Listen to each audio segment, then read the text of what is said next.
Nous avons la chance d'habiter dans un pays magnifique, dans un pays qui, en dépit de tout, continuera à survivre.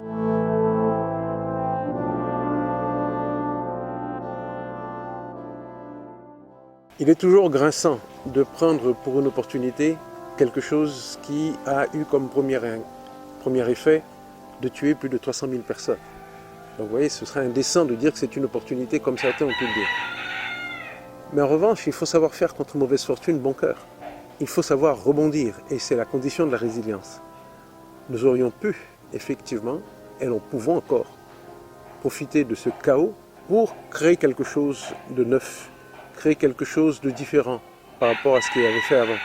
Mais au lieu de saisir cette opportunité, j'ai l'impression que nous l'avons plutôt laissé passer. Pratiquement 10 ans après le tremblement de terre, cette zone reste pratiquement vierge, si j'ose dire.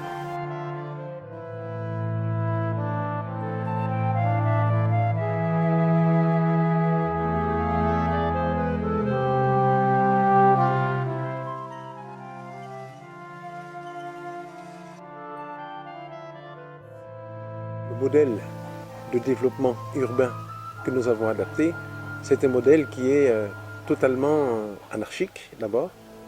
La ville n'est pas planifiée.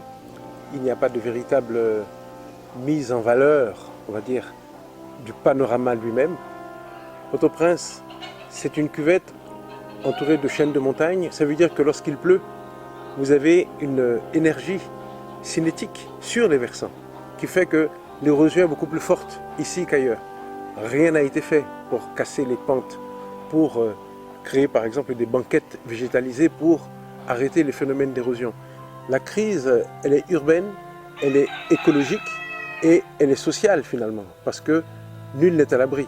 On ne peut même pas dire que les riches sont protégés par rapport aux pauvres, parce que lorsqu'il y a un désastre naturel, qu'il s'agisse d'un tremblement de terre, d'un cyclone ou d'une inondation par des eaux nauséabondes, tout le monde est logé à la même adresse. C'est vous dire que la crise est globale et qu'il est très important de trouver des solutions qui soient véritablement à la hauteur des défis qui sont posés.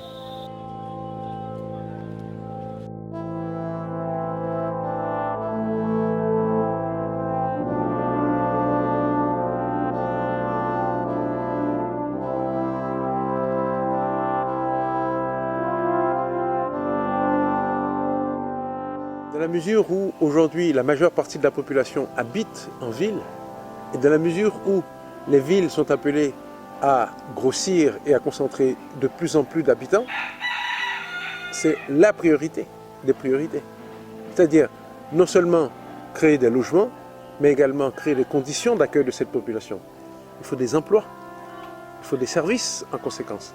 Or aujourd'hui, quand on considère l'agglomération de Port-au-Prince, à peine 30% de la population est raccordée au réseau normal d'électricité et d'eau.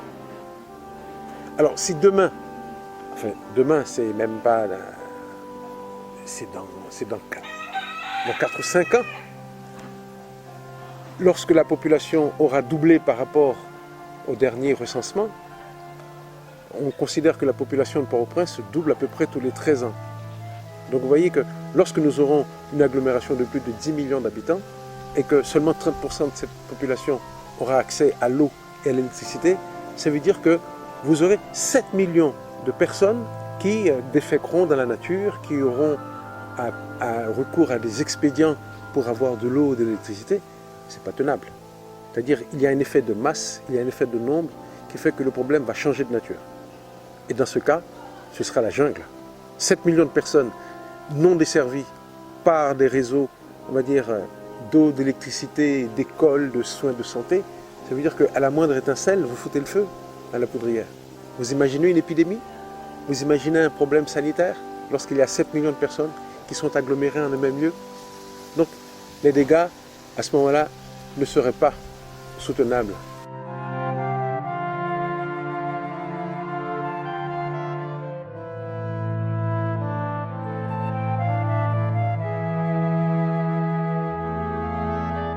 Il est temps que nous soyons adultes, que nous prenions nos responsabilités civiques, de façon que les villes soient équipées, de façon à répondre efficacement aux attentes de la population. L'État a failli à sa mission historique de donner à ce peuple les moyens de garantir son indépendance. L'État a failli à sa mission historique de donner à ce pays une capitale qui soit digne de ce nom. L'État a failli à donner à la population les services élémentaires qui permettent de dire que nous sommes un peuple civilisé. Il n'y a peut-être que la culture qui est un domaine dans lequel nous ayons encore quelques raisons d'être fiers, mais ce n'est pas grâce à l'État, c'est peut-être même malgré l'État. Parce que la culture en Haïti a souvent été une culture de contre-pouvoir. Et c'est en s'érigeant contre le pouvoir que la culture est devenue ce qu'elle est. Donc on a envie de dire que plus il y a d'État, moins nous sommes heureux dans ce pays.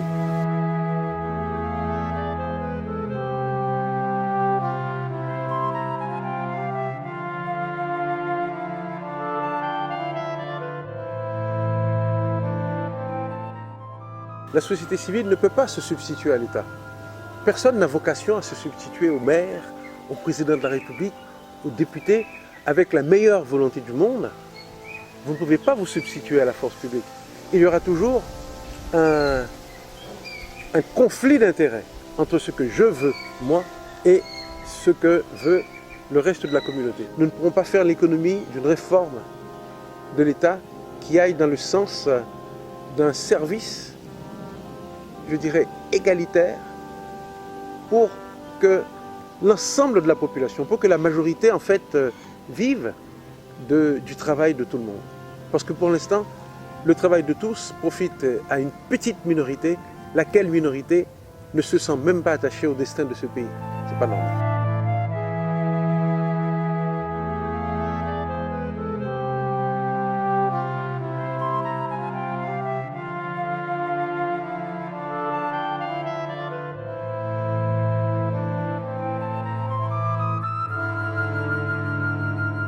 Nous avons la chance d'habiter dans un pays magnifique, dans un pays qui, en dépit de tout, continuera à survivre.